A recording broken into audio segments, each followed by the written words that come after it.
বাংলা সাহিত্য চর্চা কেন্দ্রের পক্ষ থেকে বাংলা সাহিত্যের সকল ছাত্রছাত্রীকে জানাই আন্তরিক অভিনন্দন।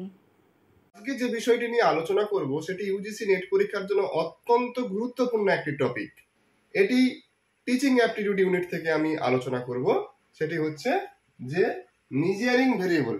মেজারিং ভেরিয়েবলের আমি আজকে 4টি স্কেল নিয়ে আলোচনা করব। সেই 4টি স্কেল কি কি? না, একটা হচ্ছে নমিনাল, একটা হচ্ছে অর্ডিনাল, একটা হচ্ছে ইন্টারভাল, আর একটা হচ্ছে রেশিও। এই 4টি স্কেল নিয়ে আলোচনা করব। প্রথম যে স্কেলটি নিয়ে আলোচনা করব সেটি হচ্ছে নমিনাল স্কেল। নমিনাল স্কেলের ক্ষেত্রে আমি এখানে কতগুলো ছোট ছোট টার্ম লিখে রেখেছি। No ranking, missing order, lowest order এবং আইডেন্টিফিকেশন করা হয়। এখানে ব্যাপারটা একটুখানি বলে দিই, আমি উদাহরণ সহযোগে এটা বলবো। এখানে নমিনালের ক্ষেত্রে বলছে কোনো র্যাঙ্কিং নেই। অত্যন্ত গুরুত্বপূর্ণ একটি বিষয় হচ্ছে র্যাঙ্কিং নেই। ধরো আমাকে এখানে বলে দিল বাড়ি থেকে বললো একটা লিস্ট করে দিল, কি বাড়িতে একটি অনুষ্ঠান হবে, একটা লিস্ট করলো। কিসের লিস্ট? না ধরো আলু, তারপরে বললো ধরো পেঁয়াজ, তারপরে পটল, ঝিঙে, এরকম করে 1 2 3 করে একটা লিস্ট করে দিল। আমি বাজারে গেলাম। তাহলে আমি বাজারে গিয়ে আমাকে প্রথম যেটা বলেছিল এটা যে কিনতে হবে এমন কোনো কথা নেই। আমি আগে পটল কিনতে পারি, বা 4 নম্বরে যে কাঁচা লঙ্কা ছিল এই 4 নম্বরটা আমি প্রথমে কিনতে পারি, আবার শেষে আমি কিন্তু আলু কিনতে পারি, কিংবা পটল কিনতে পারি, কিংবা পেঁয়াজ কিনতে পারি। তাহলে আমি কিন্তু এই যে অর্ডারটা কিন্তু মেনটেন করছি না, ঠিক আছে? অর্থাৎ এখানে বলছে নো র্যাঙ্কিং, আমি কোনো র্যাঙ্কিং করছি না। বা ধরো আর একটা উদাহরণ দিয়ে আমি বুঝাতে পারি যে আমাদের যে ধরো বিভিন্ন খেলার যে টিম, সেই খেলার টিমের ক্ষেত্রে আমরা দেখব প্রত্যেকের জার্সির পিছনে একটা সংখ্যা থাকে, ঠিক আছে? সেখানে কারোর সংখ্যা 1 2, কারোর 100। তার মানে এটা নয় যে 1 সে সবচেয়ে ভালো খেলে, যে 100 সে খারাপ খেলে, এমন ব্যাপারটা নয়। জাস্ট এটা নাম্বার, এটা একটা, এর কিন্তু কোনো ইন্টেলিজেন্স বা কোনো প্রতিভা কিন্তু এই নাম্বার বা এই র্যাঙ্ক কিন্তু করা হয় না। এটা জাস্ট একটা নাম্বার, এবং মিসিং সেখানে মিশিয়ে যেতে পারে, যেটা আমি আগে পরে এরকম কিন্তু হতে পারে, ঠিক আছে? এরপরে আমি দ্বিতীয় যেটা বলবো সেটা হচ্ছে অর্ডিনাল, ঠিক আছে? অর্ডিনালের ক্ষেত্রে কিন্তু এখানে কিন্তু আমরা দেখব যে র্যাঙ্কিং থাকে। অর্ডিনালের নামের মধ্য দিয়ে আমরা বুঝতে পারছি যে একটা অর্ডার কিন্তু মেনটেন করা হয় এখানে।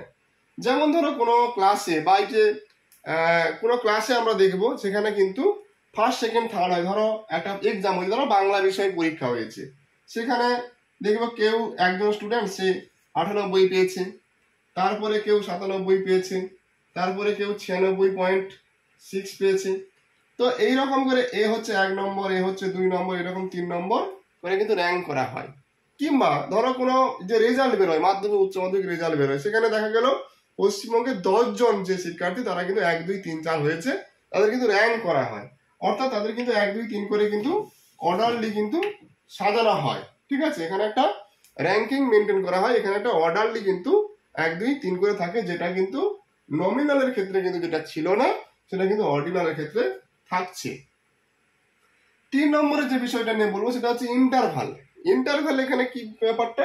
না, এখানে আমরা দেখব এখানে ইকুয়াল ডিফারেন্স থাকে যে স্কেলটাতে, ঠিক আছে? সেখানে কিন্তু ইকুয়াল একটা ডিফারেন্স থাকে। বিশেষ করে আমরা যদি থার্মোমিটারে দেখি বা আরো অন্যান্য স্কেলে আমরা দেখব, সেখানে ধরো এখানে আমরা দেখব যে এখানে 90 95 তারপরে 100 এইরকম করে কিন্তু এর গ্যাপটা কত কত করে রয়েছে না, এখানে কিন্তু 5 করে কিন্তু ইন্টারভাল রয়েছে প্রত্যেকটাতে।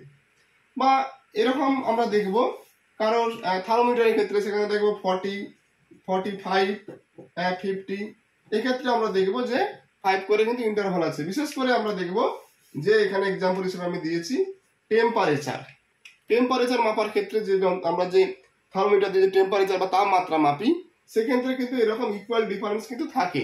এবং এক্ষেত্রে আর একটা গুরুত্বপূর্ণ সেটা হচ্ছে জিরোর ভ্যালু কিন্তু থাকে, ঠিক আছে? আমরা যদি যখন বলি যে এখানে 0 তাপমাত্রা রয়েছে, তার মানে 0 তাপমাত্রা রয়েছে মানে সেটার কিন্তু একটা ভ্যালু রয়েছে, ঠিক আছে? অর্থাৎ 0-র নিচে অনেক সময় নিতে পারে যে বরফ পড়ছে, মাইনাস এত ডিগ্রি তাপমাত্রা আমরা বলি, তার মানে 0-তে আছে মানে এটা নির্দিষ্ট কিন্তু তাপমাত্রা বোঝাচ্ছে। তার মানে এখানে কিন্তু এই জিরোর ভ্যালু থাকছে কিন্তু এই ইন্টারভ্যালের ক্ষেত্রে।